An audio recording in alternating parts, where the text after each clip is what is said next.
ready? Right. 3, 2, 1.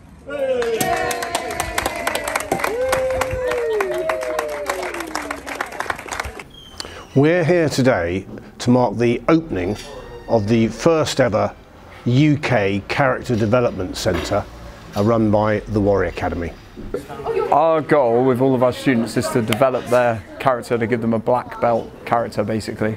So we work on developing the 3 C's, which is confidence, conduct, concentration. So what we find is typically in most children, they'll score quite highly in either confidence or conduct, but their concentration will be low. So we'll work to improve their concentration. Then add kicks on, then you're winning, yeah? Okay, so mixing up the timing. Sometimes just stop. Like that's kind of like intimidating. Like even if you just move, yeah? So just mixing up that time. So have a little go, yeah? So be brave to try something, yeah? Should we do it again? Yeah? I do these quite often. I love coming to clubs and doing seminars and opening venues. And just, I think, for the kids to hear my story, it's probably the most important thing that they can take from it, because I think they can realise that I was probably one of those children at one point, and I've had to do these certain things to get to where I am, and it's not been easy. And for them to hear from someone that's been there and done it, I think that's really important, because I never had that. You know, within their first couple of months, you start to see their development in their character, so they'll appear more confident. Their concentration, their level of respect within the group to their fellow students and their instructors will improve, and it's very rapid. It's about, I would say, 2 months onwards. So for some of our students, it's from their second or third class. They're instantly, you can see a difference in the way that they carry themselves.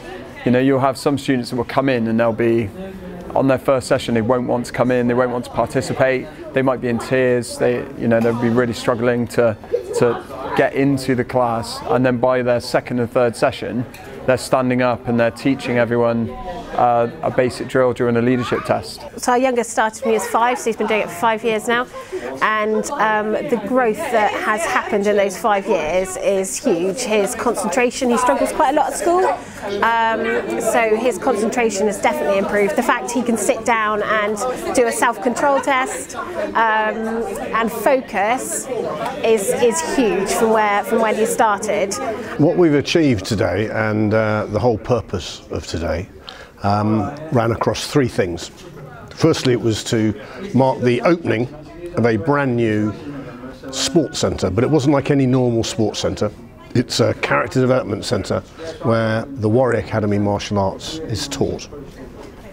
Second thing was to make it official that there is a global charity that's going to work alongside the Warrior Academy, and in effect that was the birth of that charity.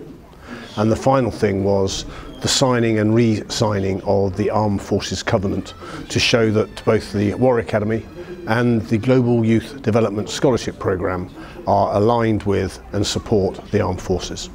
So wonderful to be here today at the Warrior Academy, and it really is good to see that they have moved into a big premises like that. It's wonderful to know Salisbury is our doorstep and they are opening, and what is more important, when I've seen that they've got support from all over the place, which will expand throughout the world. They're going to from Dubai to deprived countries, which will benefit the children. And one of the things I've noticed, this martial arts really brings a lot of confidence for the young generation, and this is what we want. We want them to feel confident if they're resulting in school classes and a family. That's a wonderful thing, and I'm delighted to be here today. I think first of all you've got to have a massive dream, a massive goal, and if it's not big enough then it's easy to quit. You've got to have something that you really, really want, whether it's to be a world champion, whether it's to go to the Olympic Games, whether or not you get there, because the amount of people that get to the Olympic Games is so small, but to be on that journey and to accept that there's going to be challenges, but you've got to keep fighting back. I think that's the message for me, have a goal, have a dream, and just keep trying to push through those hard times as well.